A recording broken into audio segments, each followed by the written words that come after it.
Hello everyone, welcome back to my YouTube channel. So ಇವತ್ತಿನ video ಬಂದು paneer masala recipe. ಈ ಒಂದು ರೆಸಿಪಿ ಬಂದು ದೋಸೆ, ಚಪಾತಿ, ರೋಟಿ, ಕುಲ್ಚಾ, ಗೀ ರೈಸ್ಗೆ ಒಂದು ಒಳ್ಳೆ ಕಾಂಬಿನೇಷನ್. ಸೊ ಇದನ್ನು ಯಾವ ರೀತಿ ಮಾಡೋದು ಅಂತ ನೋಡೋಣ ಬನ್ನಿ.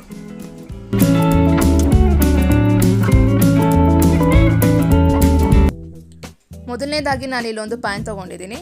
ಸೊ ಇದಕ್ಕೆ 2 ಸ್ಪೂನ್ ಅಷ್ಟು ಎಣ್ಣೆ ಹಾಕ್ಕೊಳ್ಳಿ. ಸೊ ಇದನ್ನು ಹಾಕೊಂಡ್ಮೇಲೆ ನಾನಿಲ್ಲಿ 2 ಈರುಳ್ಳಿನ ಉದ್ದುದ್ದಕ್ಕೆ ಕಟ್ ಮಾಡಿರೋ ಅಂಥದ್ದನ್ನು ಹಾಕ್ಕೊಳ್ತಿದ್ದೀನಿ. ಇದನ್ನು ಹಾಕ್ಕೊಂಡು ಚೆನ್ನಾಗಿ ಫ್ರೈ ಮಾಡ್ಕೊಳ್ಳಿ. ಸ್ವಲ್ಪ ಕಲರ್ ಚೇಂಜ್ ಆಗೋವರೆಗೂ ಫ್ರೈ ಮಾಡ್ಕೊಳ್ಳಿ ಇದನ್ನು.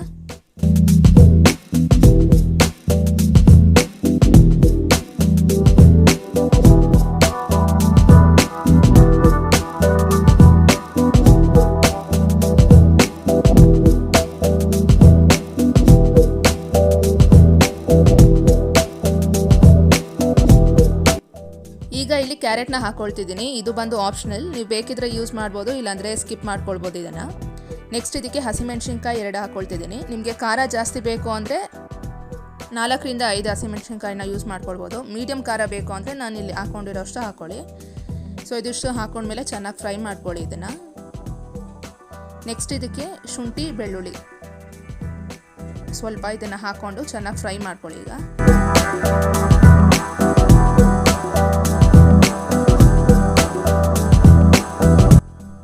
ಈಗ ಇದಕ್ಕೆ 1 ಕಪ್ ಅಷ್ಟು ಪುದೀನ ಹಾಗೆ 1 ಕಪ್ ಅಷ್ಟು ಕೊತ್ತಂಬರಿನ ಹಾಕ್ಕೊಂಡು ಫ್ರೈ ಮಾಡ್ಕೊತೀನಿ. ಜಾಸ್ತಿ ಏನು ಬೇಡ, ಜಸ್ಟ್ ಒಂದು 2 ನಿಮಿಷ ಹಂಗೆ ಫ್ರೈ ಮಾಡ್ಕೊಳ್ಳಿ ಸಾಕು.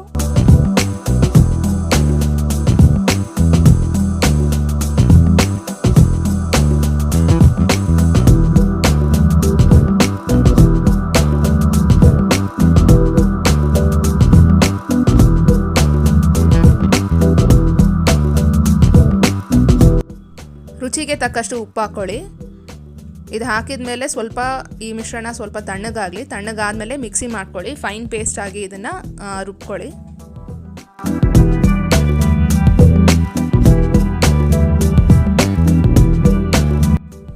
ನೆಕ್ಸ್ಟ್ ಈಗ ಅದೇ ಪ್ಯಾನಲ್ಲಿ ನಾನು ಪನ್ನೀರ್ನ ಫ್ರೈ ಮಾಡ್ಕೊಳ್ತಿದ್ದೀನಿ. ಈ ಪನ್ನೀರ್ ಬಂದು ನಾನು ಮನೇಲೇ ಮಾಡ್ಕೊಂಡಿರೋ ಅಂಥದ್ದು, ಹೋಮ್ ಮೇಡ್ ಪನ್ನೀರ್ ಇದು. ಸೊ ಪನ್ನೀರ್ ಜಾಸ್ತಿ ತುಂಬ ಕಲರ್ ಚೇಂಜ್ ಆಗೋವರೆಗೂ ಬೇಡ, ಸ್ವಲ್ಪ ಅದು ಗೋಲ್ಡನ್ ಬ್ರೌನ್ ಆದರೆ ಸಾಕು. ಜಸ್ಟ್ ಹಾಗೆ ಶಾಲೋ ಫ್ರೈ ಮಾಡ್ಕೊಳ್ಳಿ.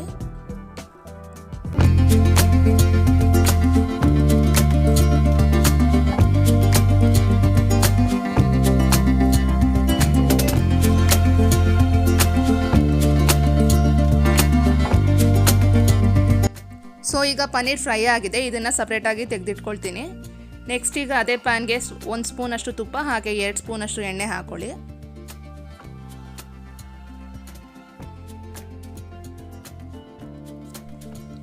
ಎಣ್ಣೆ ಬಿಸಿ ಆದಮೇಲೆ ಇಲ್ಲಿ ಸ್ಪೈಸಸ್ನ ಹಾಕ್ಕೊಳ್ತಿದ್ದೀನಿ. 1 ಏಲಕ್ಕಿ, 4 ಲವಂಗ ಹಾಗೆ 2 ಪೀಸ್ ಚಕ್ಕೆ, 1 ಪಲಾವ್ ಎಲೆ ಹಾಗೆ ಸ್ವಲ್ಪ ಜೀರಿಗೆ ಹಾಕ್ಕೊಂಡು ಸ್ವಲ್ಪ ಫ್ರೈ ಮಾಡ್ತಾ ಬನ್ನಿ.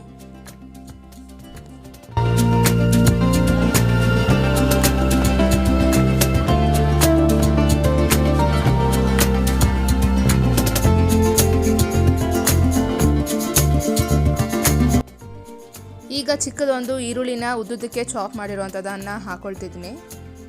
ಇದನ್ನು ಹಾಕ್ಕೊಂಡು ಸ್ವಲ್ಪ ಗೋಲ್ಡನ್ ಬ್ರೌನ್ ಕಲರ್ ಚೇಂಜ್ ಆಗೋವರೆಗೂ ಫ್ರೈ ಮಾಡ್ತಾ ಬನ್ನಿ.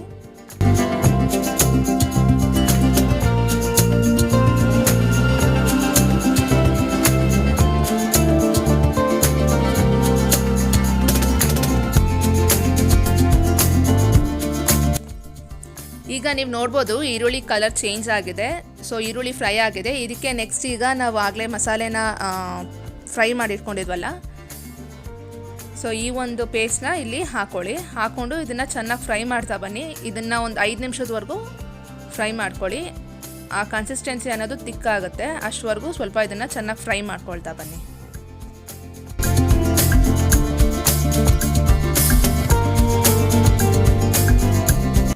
ನೀವಿಲ್ಲಿ ನೋಡ್ಬೋದು. ಸೊ ಇವಾಗ ಕನ್ಸಿಸ್ಟೆನ್ಸಿ ತಿಕ್ಕಾಗಿದೆ, ಎಣ್ಣೆ ಸಪ್ರೇಟ್ ಆಗಿದೆ. ಸೊ ಈಗ ಇದಕ್ಕೆ ಡ್ರೈ ಪೌಡರ್ಸ್ನ ಹಾಕ್ಕೊಳ್ಳೋಣ. ಅರ್ಧ ಚಮಚದಷ್ಟು ಅರಿಶಿನ ಪುಡಿ, ಸ್ವಲ್ಪ ರೆಡ್ ಚಿಲ್ಲಿ ಪೌಡರ್. ಆಗಲೇ ನಾವು ಫ್ರೈ ಮಾಡಬೇಕಾದ್ರೆ ಹಸಿಮೆಣ್ಸಿನ್ಕಾಯಿನ ಹಾಕ್ಕೊಂಡಿದ್ದೀವಿ, ಸೊ ಖಾರನ ನೋಡ್ಕೊಂಡು ಹಾಕ್ಕೊಳ್ಳಿ. ಇದಾದಮೇಲೆ 1 ಸ್ಪೂನ್ ಅಷ್ಟು ಧನಿಯಾ ಪೌಡರ್ ಹಾಗೆ ಸ್ವಲ್ಪ ಉಪ್ಪು, ಇದಿಷ್ಟನ್ನು ಹಾಕ್ಕೊಂಡು ಫ್ರೈ ಮಾಡ್ಕೊಳ್ಳಿ ಚೆನ್ನಾಗಿ.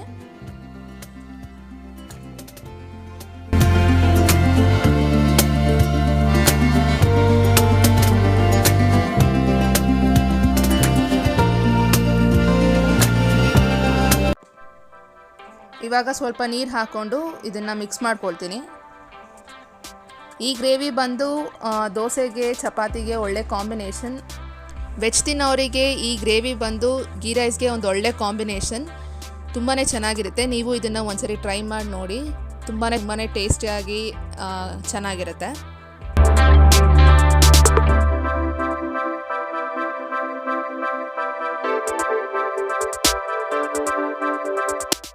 ನೀರು ಹಾಕಿದ ಮೇಲೆ ಸ್ವಲ್ಪ ಮಿಕ್ಸ್ ಮಾಡ್ಕೊಳ್ಳಿ. ಒಂದು 5 ನಿಮಿಷದವರೆಗೂ ಬಿಡಿ.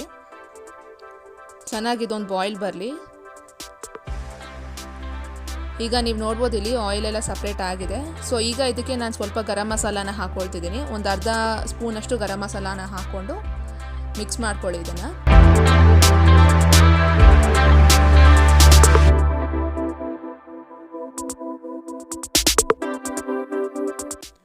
ಈಗ ಇದಕ್ಕೆ ಮೊಸರನ್ನ ಹಾಕ್ಕೊಳ್ಳಿ. ಮೊಸರನ್ನ ಹಾಕ್ಕೊಂಡು ಚೆನ್ನಾಗಿ ಮಿಕ್ಸ್ ಮಾಡ್ಕೊಳ್ಳಿ. ಆ ಲಂಪ್ಸ್ ಅನ್ನೋದಿರುತ್ತಲ್ಲ ಅದು ನೀಟಾಗಿ ಮಿಕ್ಸ್ ಆಗಬೇಕು.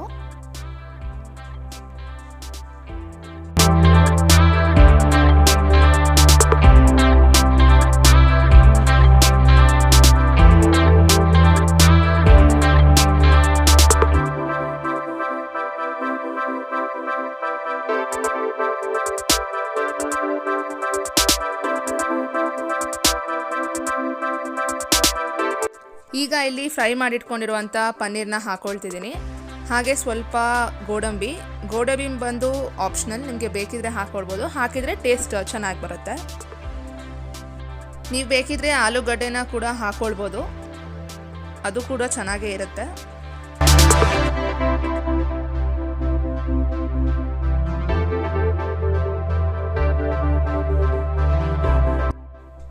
ಇವಾಗ ಇದಕ್ಕೆ ಫೈನಲ್ ಟಚ್ ಸ್ವಲ್ಪ ಕಸೂರಿ ಮೇಥಿ ಹಾಕ್ಕೊಂಡು 1-2 ನಿಮಿಷ ಹಾಗೆ ಮಿಕ್ಸ್ ಮಾಡ್ಕೊಳ್ಳಿ ಕ್ಲೀನಾಗಿ.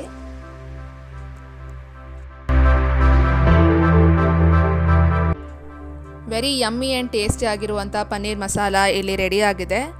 ತುಂಬಾ ಚೆನ್ನಾಗಿ ಬರುತ್ತೆ. ಒಂದ್ಸರಿ ನೀವು ಇದನ್ನು ಟ್ರೈ ಮಾಡಿ ಹೇಗೆ ಬಂತು ಅಂತ ಕಾಮೆಂಟ್ ಮೂಲಕ ತಿಳಿಸಿ. ವಿಡಿಯೋ ಇಷ್ಟ ಆಗಿದ್ರೆ ಪ್ಲೀಸ್ ಲೈಕ್ ಮಾಡಿ, ಶೇರ್ ಮಾಡಿ. ಹಾಗೆ ಚಾನಲ್ಗೆ ಇನ್ನೂ ಸಬ್ಸ್ಕ್ರೈಬ್ ಆಗಿಲ್ಲ ಅಂದರೆ ಈಗಲೇ ಹೋಗಿ ಸಬ್ಸ್ಕ್ರೈಬ್ ಬಟನ್ನ ಕ್ಲಿಕ್ ಮಾಡಿ. ಪಕ್ಕದಲ್ಲೇ ಇರೋ ಬೆಲ್ ಐಕನ್ನ ಕ್ಲಿಕ್ ಮಾಡಿದರೆ ನಾನು ಯಾವುದೇ ಒಂದು ವೀಡಿಯೋ ಹಾಕಿದ್ರೆ ಅದ್ರ ನೋಟಿಫಿಕೇಷನ್ ನಿಮಗೆ ಬರುತ್ತೆ. ಸೊ ದ್ಯಾಟ್ ನಾನು ಯಾವುದೇ ಒಂದು ವೀಡಿಯೋ ಹಾಕಿದ್ರೆ ಅದರ ಅಪ್ಡೇಟ್ ನಿಮಗೆ ಮಿಸ್ ಆಗಲ್ಲ. ಚಿಕ್ಕದಾಗಿ 1 ವರ್ಡ್ ಆಗಿದ್ರೂ ಪರವಾಗಿಲ್ಲ, ಕಾಮೆಂಟ್ ಹಾಕೋದನ್ನು ಮರಿಬೇಡಿ. ಸೊ ದ್ಯಾಟ್ ನನಗೂ ಗೊತ್ತಾಗುತ್ತೆ ನಿಮಗೆ ನನ್ನ ವೀಡಿಯೋಸ್ ಇಷ್ಟ ಆಗ್ತಿದೆ ಅಂತ. Thanks for watching. See you in my next video. Bye.